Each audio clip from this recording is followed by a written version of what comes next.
नमस्कार, मैं हूं संजय शर्मा। आप देख रहे हैं 4 PM news network. Amit Shah ने बाबा साहब अंबेडकर को लेकर बयान क्या दिया, आपत्तिजनक बयान दिया। देश में हंगामा मच गया। अमित शाह लाख सफाई दे रहे हो, कह रहे मैं कानूनी कार्रवाई करूंगा, लेकिन मामला थमेगा नहीं। दलित लोग बहुत नाराज हैं। अभय द्विवेदी जी से बातचीत करते करते मैंने एक सुझाव दिया, और अमित शाह जी अगर मेरे सुझाव को मान लें तो इसकी कुछ रॉयल्टी वॉयल्टी फीस उन्हें मुझे भेज देनी चाहिए। मैं कहा, देखो, दलितों की नाराजगी करने का एक बड़ा परफेक्ट फार्मूला है। आरएसएस का जो चीफ होता है ना, वो हमेशा ब्राह्मण होता है। पंडित जी में पता नहीं कौन से सुरगाव के पर लगे होते हैं कि रज्जू भैया को छोड़ दो, हमेशा पंडित ही बैठेंगे। मोहन भागवत ही पंडित हैं।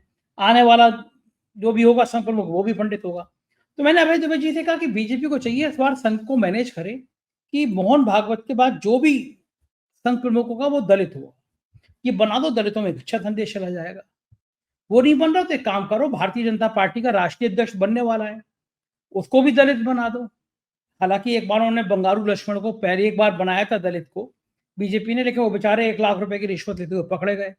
उसके बाद से दलितों का स्पेस नहीं हुआ। यहाँ बाकी ऊँची जातियों के लोग करोड़ों रुपए की रिश्वत ले लेते हैं, पकड़े नहीं जाते हैं। ये बात अलग है, नेता बड़े-बड़े खेल खेलते हैं।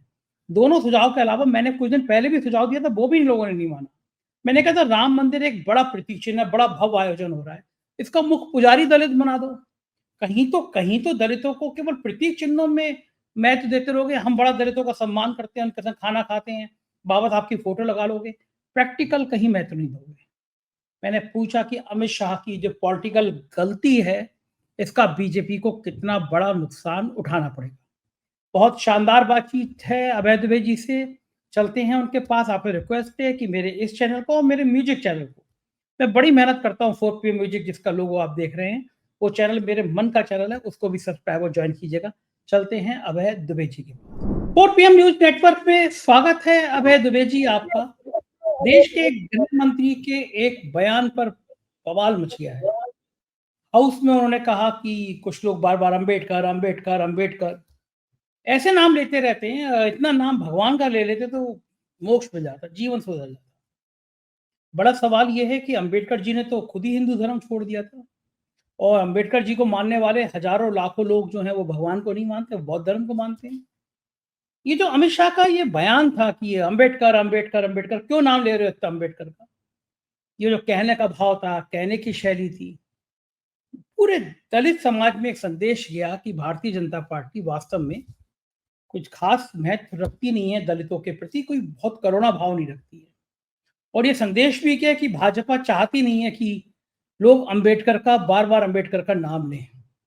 मैंने तो लखनऊ में देखा है, अम्बेडकर स्थल पे देखा है कि वहाँ पे लोग मिट्टी को उठा के मैंने माथे पे लगाते हुए देखा है। वहाँ पे एक पानी जो है झरने टाइप का, उसको बोतल में भर ले जाके भरते हुए घर में देखा है।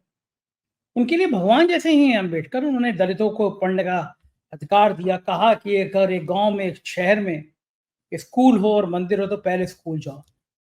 मेरी समझ में ये नहीं आया कि अमित शाह जी को परेशानी क्या है। अगर कोई लोग एक बार नहीं 20 बार अगर अम्बेडकर का नाम ले ले रहे हैं, ये लोग भी तो दीनदयाल का उपाध्याय का नाम लेते हैं, ये लोग भी तो तरह-तरह का नाम लेते हैं। आपको क्या लगता है क्यों ये बयान दिया होगा? क्या कारण रहा होगा बयान के? और जो विरोध हो रहा है अब इसका भविष्य क्या होगा? क्या बीजेपी को भारी नुकसान हो जाएगा? देखिए, इस सवाल का जवाब वैसे तो संक्षेप में दिया जा सकता है, लेकिन मैं थोड़ा सा विस्तार में इस सवाल का जवाब दूंगा। अ, मेरा ये मानना है कि भारतीय जनता पार्टी का अंबेडकर से कभी कोई नाता नहीं रहा। 1974 से पहले भारतीय जनता पार्टी, राष्ट्रीय स्वयंसेवक संघ अंबेडकर का नाम भी नहीं लेते थे। ये लोग दरअसल अंबेडकर विरोधियों के तौर पर ही चिन्हित थे।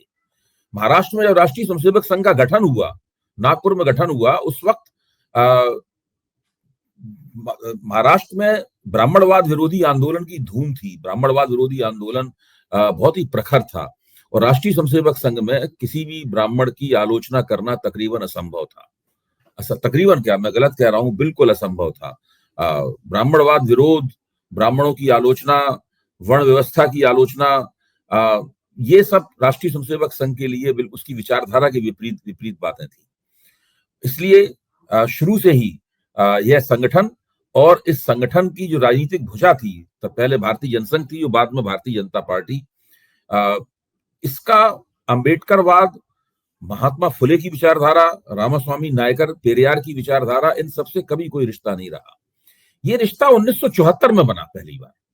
1974 में बाला साहब देवरस ने पूना की वसंत व्याख्यान माला में एक भाषण दिया।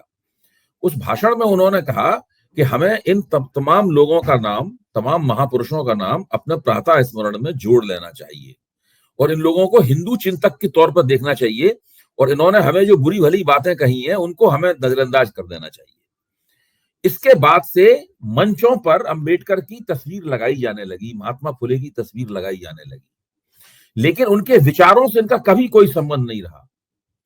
उसके बाद दत्तोपंत हेगड़े, जो इनके बहुत बड़े विचार पुरुष थे, बहुत बड़े आइडियोलॉग थे, उन्होंने अपने एक लेख में और अपनी कुछ रचनाओं में ये जिताने की कोशिश की कि किस तरह अंबेडकर दरअसल हिंदू समाज सुधारक थे। यानी अंबेडकर को, फुले को इन लोगों ने हिंदू समाज सुधारक के तौर पर पेश करने की कोशिश की।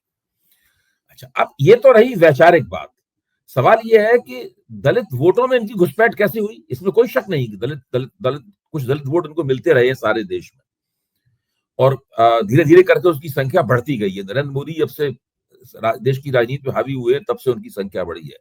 वो घुसपैठ उन्होंने इस तरीके से की कि उन्होंने देखा कि जो दलितों का समर्थन करने वाली पार्टियां हैं वो मुख्य तौर पर दलित समाज के जो बड़ा हिस्सा, जो ऐसे उत्तर प्रदेश में जाटव समुदाय है, महाराष्ट्र में महार समुदाय है, ये आंध्र प्रदेश में माला समुदाय है, यानी उसका जो बड़ा हिस्सा है, उस बड़े हिस्से को इनकी वजह से लाभ पहुंचता है और दूसरी दलित छोटी छोटी जातियां हैं उनसे उनका लाभ नहीं पहुंचता। तो उन्होंने उन छोटी छोटी जातियों को इन लोगों ने संगठित करना शुरू किया। एक बहुत ही माइक्रो प्लानिंग की इसमें। दलित समाज की वोट अपनी ओर खींचने के लिए इन लोगों ने जबरदस्त माइक्रो प्लानिंग की और जाटव समाज का बहिष्कार किया। देखिए, आप तो लखनऊ में बैठे हुए हैं और उत्तर प्रदेश की राजनीति को बहुत नजदीक से देखते हैं। मैं ये मानता हूं कि 2017 का उत्तर प्रदेश का चुनाव और उसके बाद जो उत्तर प्रदेश का 2022 का चुनाव हुआ और 2014 का लोकसभा का चुनाव और 2019 का लोकसभा का चुनाव, ये चारों चुनाव जाटव वोटों को किस तरह मुसलमानों और यादवों के साथ जोड़ के उनका बहिष्कार किया जाए, इस नारे के साथ, ये नारा मंच पे ही लगाया, इस नारे के साथ भारतीय जनता पार्टी ने वोटों की गोलबंदी की है। 3 जात के खिलाफ सब जात, और उसमें एक जात जाटव जात थी, जाटव, यादव और मुसलमान। इस तरह करके अगर ये दलितों के पक्ष में होते तो ये कभी नारा लगाते 3 जात के खिलाफ 3 जात। तो ये एक, और चूंकि मायावती के नेतृत्व में जो बहुजन समाज पार्टी थी उसमें मुख्य तौर पर जाटवों का नेतृत्व ही उसके ऊपर हावी था, तो इसका फायदा इनको मिला और धीरे धीरे करके मायावती के तौर तरीके की प्रतिक्रिया में बहुत सारे उत्तर प्रदेश में जो गैर जाटव दलित वोट थे वो इनकी तरफ झुके। इसी तरह देश के दूसरे राज्यों में भी इनको उसमें फायदा हुआ। अम्बेडकर की तस्वीर ये लगाते रहे लगातार। अच्छा, और लगातार सतर्कता बरते रहे। पहली बार मैंने उनके किसी बड़े नेता को की सतर्कता में ढील देखी है जब अमित शाह के मुंह से ये बात निकल गई। अच्छा, अब अमित शाह के मुंह से ये बात निकल गई है, अब आप देखिए कि नरेंद्र मोदी ने क्या किया है इसका। नरेंद्र मोदी ने जो अमित शाह का बचाव किया है उसमें नरेंद्र मोदी ने किसी तरह का अफसोस नहीं जताया। नरेंद्र मोदी ये कह रहे भाई कांग्रेस अंबेडकर के खिलाफ रही है, कांग्रेस दलितों के खिलाफ रही है, ये सब बातें उन्होंने नरेंद्र मोदी ने कही है। तो मैं ये कह रहा हूं कि ये इनसे आप बिल्कुल उम्मीद मत कीजिए। ये अंबेडकरवाद जो है, यानी अंबेडकर की विचारधारा है, उसके ये सख्त खिलाफ है। आपको ध्यान है भीमा कोरेगांव कांड क्या है? वो एक फर्जी कांड है जिसके अंदर दलित बुद्धिजीवियों को किस तरीके से फंसाया गया भीमा कोरेगांव कांड में।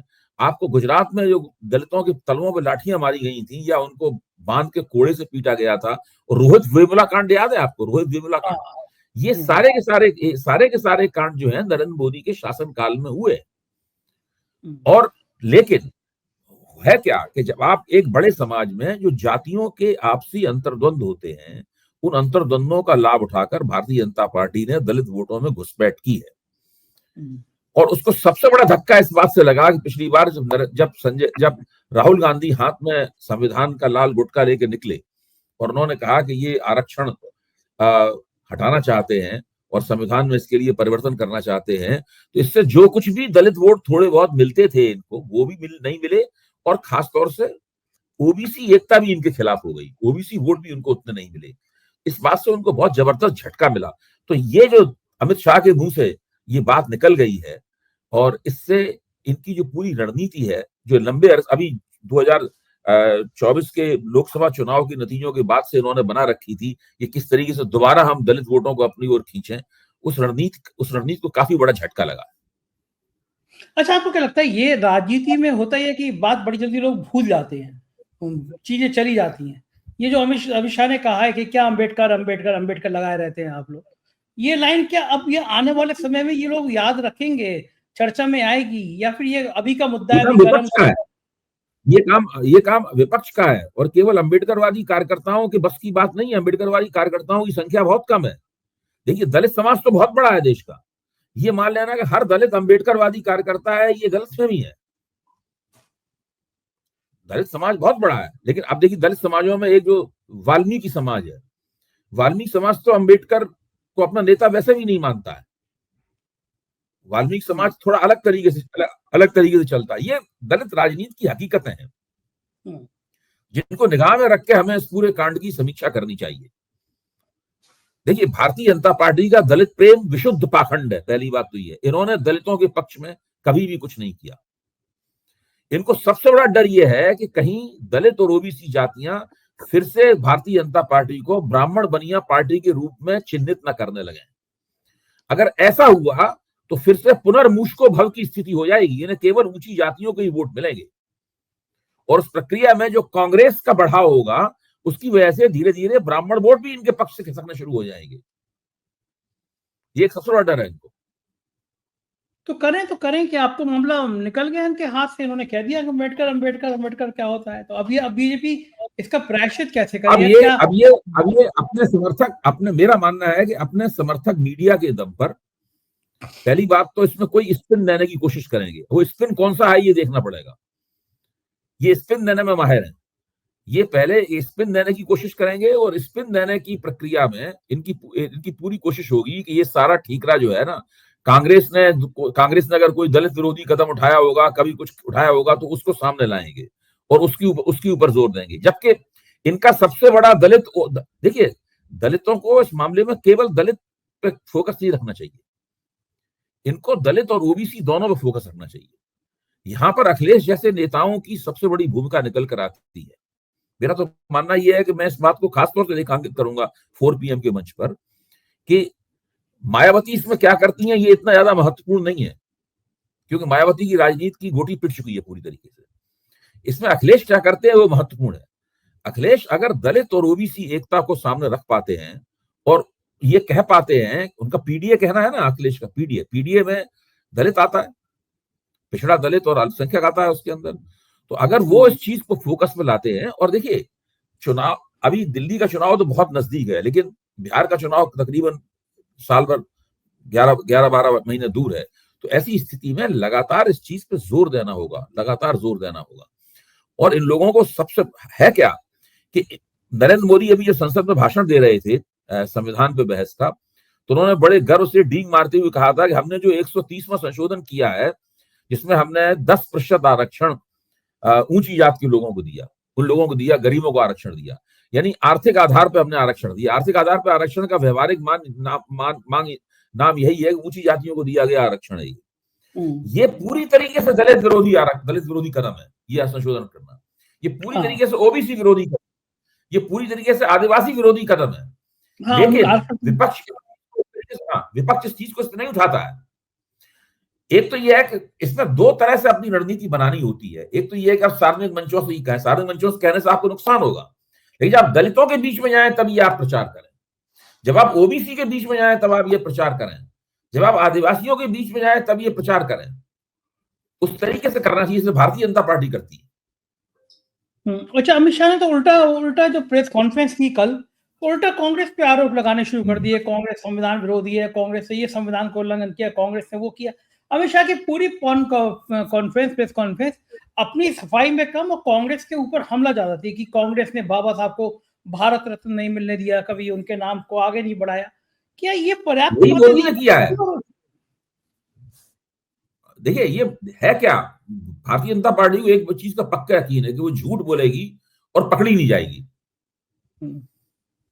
जबकि आमतौर पर झूठ बोलने के बाद आदमी सकपका जाता है, गलत बात मुंह से निकलने के बाद आदमी सकपका जाता है। नरेंद्र मोदी ने आज तक इस देश में अपने भाषणों में कितने झूठ बोले हैं, कितनी तथ्यहीन उन्होंने बातें कही हैं, अभी इसी भाषण में वो ये कह गए कि 20 कांग्रेस की कितनी समितियों ने सरदार पटेल को प्रधानमंत्री बनाने के पक्ष में प्रस्ताव पास किया था। अब इस बात का क्या बाकायदा किसी ने खंडन किया है? इसका क्या प्रमाण है नरेंद्र मोदी के पास? वो कौन सी 20 समितियां थी जिन्होंने सरदार पटेल के पक्ष में प्रधानमंत्री के लिए प्रस्ताव पास किया था? लगातार ये नेहरू के खिलाफ पटेल को खड़ा करने की कोशिश करते रहते हैं, जबकि नेहरू और पटेल में ऐसी कोई प्रतिद्वंदता नहीं थी। दोनों मिलजुल कर राष्ट्र निर्माण का काम कर रहे थे। पटेल ने अपने कितने वक्तव्यों में नेहरू की कितनी प्रशंसा की, इसकी कोई सीमा नहीं है। दोनों साथ साथ मिल रहे थे, साथ साथ काम कर रहे थे। आजादी मिलने के बाद में कितना कठिन समय था, उस कठिन समय में उन दोनों ने मिलकर देश का नेतृत्व किया। अच्छा तो ये तो उनको लगता है कि हम लगातार देखिए, आप मीडिया के मदद से क्या जबरदस्त ये लोग खेल खेलते हैं। अभी आपके सामने वो खेल आएगा। अच्छा, मुझे बताइए कि ये कोई प्रेस कॉन्फ्रेंस तो है नहीं, किसी पत्रकार को दिया हुआ इंटरव्यू तो है नहीं जो आप कह रहे हैं कि मेरे तथ्यों को तोड़ मरोड़ को पेश कर दिया गया। कल अमित शाह ने जो प्रेस कॉन्फ्रेंस करी उसमें कहा कि मेरे बयान को तोड़ मरोड़ कर पेश किया गया।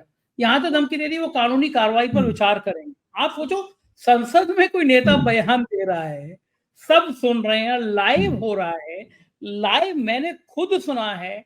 वो कह रहे हैं कि कुछ लोगों को पेशेंस हो गया, अम्बेडकर अम्बेडकर अम्बेडकर, इतना नाम भगवान का ले लेते।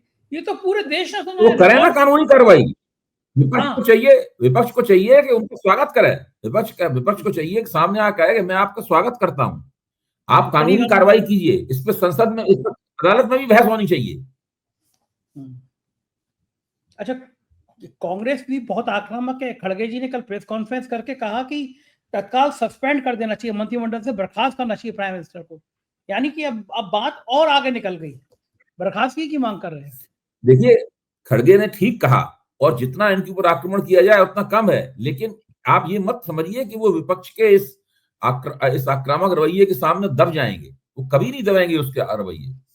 मैं तो मानता हूं कि ऐसा नहीं होगा। भारतीय जनता पार्टी लगातार अपने रुख पर अड़ी रहेगी। भारतीय जनता पार्टी कहती रहेगी कि हम दलितों के पक्ष, क्योंकि उन्होंने जैसे ही उन्होंने भारतीय जनता पार्टी ने पीछे पैर खींचा और रक्षात्मक रवैया अपनाया, वैसे ही उनको समस्या बहुत पैदा होगी। अमित शाह कह रहे हैं कि कांग्रेस ने मेरे बयान को आधा दिखाया और भारतीय जनता पार्टी ने अमित शाह के पूरी रिकॉर्डिंग को डाला है। वो आधा हो या पूरा हो, ये लाइन तो उन्होंने बोली है ना कि क्या बार बार हम कुछ लोग अम्बेडकर अम्बेडकर अम्बेडकर का, ये लाइन तो बोली है भाई। एक चीज होती है संदर्भ, हमारी चीज को तोड़ मरोड़ कर संदर्भ से बाहर पेश किया गया। अच्छा, तो वो क्या है, कहां संदर्भ को तोड़ा? संदर्भ कौन सा संदर्भ है जो कि आप कहते हैं वो महत्वपूर्ण था, हमने उस संदर्भ में बात कही? आप कहिए ना उस बात को। विपक्ष को चाहिए कि इस बात का स्वागत करें कि आइए अदालत में चले जाए, ये अदालत में चले जाएं। क्योंकि देखिए, अदालत में इनके जाने भर से केवल काम नहीं होगा। अदालत में जाएंगे, वहां अदालत में भी इस बात पर चर्चा होगी। भाजपा की तो पूरी कोशिश होगी किस तरह पूरे मसले पर मिट्टी डाली जाए, कैसे ये मसला दबे, इसके ऊपर चर्चा कम से कम हो, ये कोशिश होगी भाजपा की। भाजपा कभी नहीं चाहेगी कि इसके ऊपर बहस होती रहे लगातार। अच्छा, वो कांग्रेस भी बिल्कुल तुली। राहुल गांधी तो कुछ दिन पहले ही संविधान की कॉपी लेकर आए थे और मनुस्मृति को लेके खुल के बोले थे कि भाई सावरकर का मानना था मनुस्मृति से देश चलना चाहिए। ये लोग तो सावरकर का मानने वाले हैं, मनुस्मृति को। मैं कल राष्ट्रीय जनता दल की बहुत तेज तरह प्रवक्ता है प्रियंका, उससे बात कर रहा था। उसने कहा कि वो ये कह रहे थे अम्बेडकर अम्बेडकर का नाम क्यों ले रहे हो, भगवान मतलब मनुस्मृति का नाम लो। उन लोगों का कहना ये है कि इनके दिल दिमाग जहन में मनुस्मृति बसी हुई है। यहाँ पे केवल ऊंची जातियों का वर्चस्व होगा, दलितों का, पिछड़ों का होगा। आज ही खबर छपी है अखबार में कि बुलंदशहर में दूल्हे को घोड़ी पे नहीं चढ़ने दिया गया। तमाम जगह पे ऐसी खबरें आती हैं, कहीं मूछ काट ली गई, कहीं गला काट लिया गया कि दलित ऊंची जाति के समाज में घोड़े पे ना चढ़ जाए, बारात ना चढ़ जाए। तो ये देश में आपने कई घटनाओं का आपने उदाहरण दिया। तो ये जो संदर्भ है, मनुस्मृति का बार बार जिक्र आ रहा है इस बहाने से, क्या ये मनुस्मृति को लेकर भाजपा बैकफुट में आएगी? क्योंकि बीजेपी के किसी नेता की हिम्मत नहीं है कि वो मनुस्मृति का विरोध कर दे। देखिए, भाजपा का नेता हमेशा तुचित्तेपन का शिकार रहता है। वो दो मुंह से बात करता है। मनी मन ये लोग मनुस्मृति का समर्थन करते हैं, लेकिन ऊपर से मनुस्मृति का विरोध भी करते हैं। जैसे कि अगर आप विश्व हिंदू परिषद की वेबसाइट पे जाएंगे तो वहां पे आपको ये मिलेगा, अशोक सिंघल का लेटर मिलेगा, हम मनुस्मृति या याज्ञवल्क्य स्मृति के पक्ष में नहीं है, हम तो गीता को मानते हैं और सब लोगों को सब लोगों को दीक्षा देते हैं, लेकिन अंदर से सब लोग मनुस्मृति के समर्थक हैं। तो मनुस्मृति का या वर्ण व्यवस्था का पूरा बचाव दीनदयाल उपाध्याय के विचारों में मिलता है। दीनदयाल उपाध्याय की पुस्तक है एकात्म मानववाद, उसके अंदर वर्ण व्यवस्था का दार्शनिक बचाव किया गया है उसके अंदर। तो ये सारी इस अंतर विरोध से भाजपा बुरी तरीके से घिरी हुई है। भाजपा को उस अंतर विरोध से निकलने की जो इजाजत मिलती है, निकलने की जो गुंजाइश मिलती है, वो मिलती है पिछले दिनों दलित पार्टियों का पिछले कई सालों में जो रवैया रहा है उसकी वजह से मिलती रही है कि जो बड़ी दलित जातियां हैं उनको फायदा मिला है और जो छोटे दलित समुदाय हैं उनको फायदा नहीं मिला है। ना उन्हें टिकट मिलते हैं, ना उन्हें नौकरियों में हिस्सा मिलता है, ना आरक्षण का लाभ मिलता है। तो भारतीय जनता पार्टी ने ये आश्वासन दिया, इससे उन्हें लगा कि इस पार्टी को आजमा के देखा जाए, तो उन्होंने इस पार्टी को अभी तक आजमा के देख लिया है। अगर हरियाणा के चुनाव में जो गलती की थी कांग्रेस ने, जिसमें उन्होंने सारे के सारे अंडे जाट समुदाय की टोकरी में रख दिए, वैसी गलती अगर कांग्रेस नहीं करेगी तो कांग्रेस को तमाम जगहों पर दलित समुदाय के बड़े पैमाने पर व्यापक वोट प्राप्त होंगे। इस बात से लेकर भारतीय जनता पार्टी बहुत चौंकी हुई है। कांग्रेस को दलितों के वोट मिलना और कांग्रेस का जो मुसलमान जिन पार्टियों की तरफ से हमदर्दी रखते हैं, आरजेडी, राष्ट्रीय जनता दल बिहार में, उत्तर प्रदेश में समाजवादी पार्टी, मुसलमानों की इन पार्टियों के प्रति हमदर्दी है। इन पार्टियों के साथ कांग्रेस का लगातार गठजोड़ होना उत्तर प्रदेश में और बिहार में, ये, और उसके साथ अगर दलित वोट और जुड़ जाते हैं और पहले से बड़े बड़े ओबीसी समुदायों की ये पार्टियां हैं, तो ये बहुत मजबूत विपक्ष की ताकत बन जाती है। तो भारतीय जनता पार्टी के लिए ये बिल्कुल साफ तौर पर खतरा है। भाजपा तो उस क्षण को कोस रही होगी जब अमित शाह के मुंह से ये बातें निकली, क्योंकि जैसी ये अब इन बातों पे जो मथानी चलेगी, उसमें वो तमाम सारी घटनाएं निकलकर सामने आएंगी जो हो चुकी, इनको लोग भूल गए थे। अब रोहित वेमुला कांड को निकालकर सामने लाना चाहिए। अब भीमा कोरेगांव कांड में जो साजिश रच के जो अंबेडकर वादियों को फंसाया गया था, उनको सामने लाना चाहिए, उन तमाम बातों को। मैं विशुद्ध रूप से कहता हूं कि भारतीय जनता पार्टी केवल अंबेडकर की तस्वीर लगाती है। अंबेडकर के विचार से उसका कभी कोई नाता नहीं रहा। अंबेडकर जिस तरह सोचते थे, जिस तरह लिखते थे, जिस तरह से उन्होंने दलितों को, ब्राह्मणों के खिलाफ और ऊंची जातियों के प्रभुत्व के खिलाफ उन्होंने संगठित किया था, वो तो भारतीय जनता पार्टी की विचारधारा के बुनियादी तौर पर खिलाफ है। अच्छा, एक तरीका हो सकता है कि आरएसएस और बीजेपी जो है अपनी इस दलित विरोधी जो छवि है या बाबा साहब पे जो कमेंट किया है उससे उबर पाए। वो ये है कि आरएसएस अपना प्रमुख जो आम हमेशा ब्राह्मण ही बनाता आया है, एक रज्जू भैया को छोड़ दीजिए, हमेशा पंडित जी रहते हैं, और बीजेपी तो रज्जू भैया को अपवाद को मान लीजिए तो वो कहें कि ब्राह्मण परंपरा खत्म करते हैं, इस बार संघ प्रमुख कोई दलित बने, और बीजेपी कहे कि हमारा राष्ट्रीय अध्यक्ष भी दलित बनेगा, तो कुछ सिंपैथी हो जाएगी दलितों में। नहीं, बीजेपी तो दलित को राष्ट्रीय अध्यक्ष बना चुकी है। हाँ, वो तो बेचारे पकड़े गए थे, 1 लाख रुपए, उसके बाद तो दोबारा कभी नहीं बनाया। तो भाजपा को दलित को राष्ट्रीय अध्यक्ष बनाने में कोई दिक्कत नहीं है, लेकिन राष्ट्रीय स्वयंसेवक का सरसंचालक दलित नहीं होगा, ये अभी से आप हमें गारंटीज कह सकता हूँ। अच्छा, वो क्यों नहीं होगा? वो उसमें ब्राह्मणों में क्यों इतने लाल लगे हुए कि वही ब्राह्मण पंडित जी होंगे? वो ये मान के चलते हैं। देखिए इसमें देखने की जरूरत यह है कि जो अंबेडकरवादी विचारधारा है उसके मर्म में समता है, इक्वलिटी है। राष्ट्रीय स्वयंसेवक संघ की विचारधारा के मर्म में समता नहीं है, उसके मर्म में समरसता है। ये दो सुनने में एक से शब्द लगते हैं, लेकिन दोनों के मतलब बिल्कुल अलग अलग है। इनका मानना यह है कि ब्राह्मण, दलित, ओबीसी, राजपूत और दूसरी सभी जातियां हैं, ये एक दूसरे से समरस होकर रहनी चाहिए और इनको अलग से समानता के आधार पर अलग से दावेदारी करके अपने हक की मांग नहीं करनी चाहिए,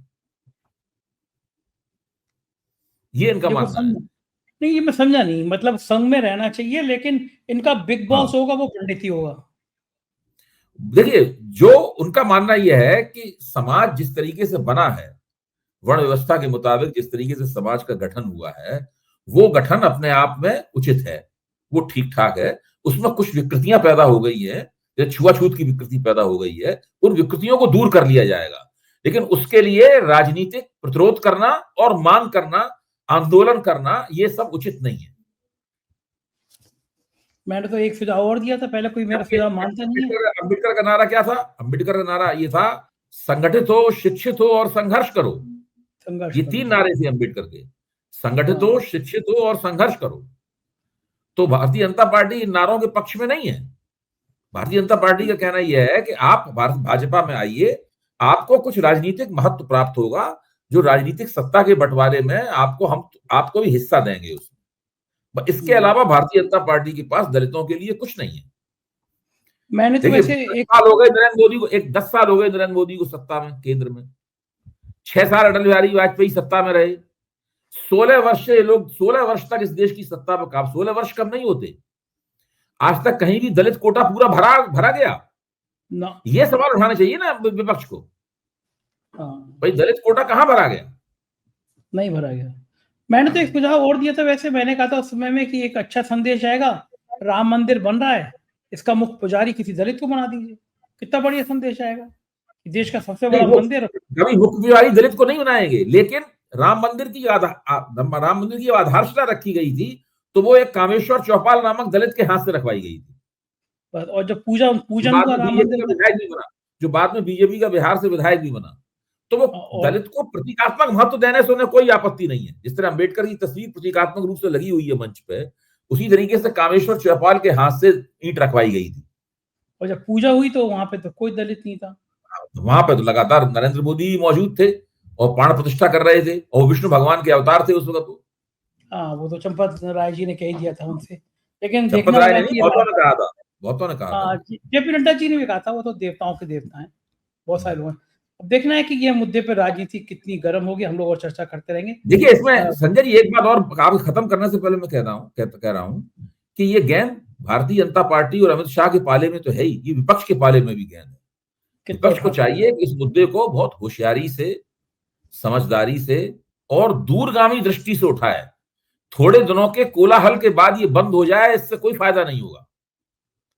भाई थोड़े दिनों तक आप शोरगुल करेंगे, भाजपा तो चाहती है कि शोरगुल के बाद ये बंद हो जाए थोड़ा मुद्दा। खत्म हो भाजपा जाए। जानती है थोड़ा बहुत शोरगुल होगा, वो मीडिया के चतुराईपूर्ण इस्तेमाल से इसके ऊपर पानी डालने की कोशिश करेंगे। हरेन जोशी बता देंगे क्या वो चला रहे हैं। हाँ जी, तो वो विपक्ष को चाहिए कि लगातार इसके ऊपर जोर दे और ओबीसी के भीतर, दलित के भीतर और आदिवासी के भीतर इस प्रचार को ले जाए। राहुल गांधी का जो रणनीतिक मानस है वो इस तरफ है, अखिलेश का भी रणनीतिक मानस इस तरफ है, लेकिन राजनीति में इधर उधर चीजें बट जाती हैं, आप भटक जाते हैं, कुछ और करने लगते हैं, आपके फोकस बिगड़ जाते हैं। अगर इसी चीज पे केवल फोकस रखा जाए तो इसी चीज से ही आप अगले चुनाव में भारतीय जनता पार्टी को 2027 में और 2029 में हरा देंगे। बिल्कुल ठीक बात है, हमारी निगाह बनी रहेगी। बहुत बहुत शुक्रिया अभय जी, आपने इतना समय दिया, थैंक यू। तो ये थे अभय दुबे जी, उन्होंने विस्तार से बताया कि दलितों के मन में क्या है और आरएसएस के मन में क्या है। देखना होगा कि ये बयान अभी कितना और असर डालेगा। आप बने रहिए 4 PM के साथ। शुक्रिया, थैंक यू।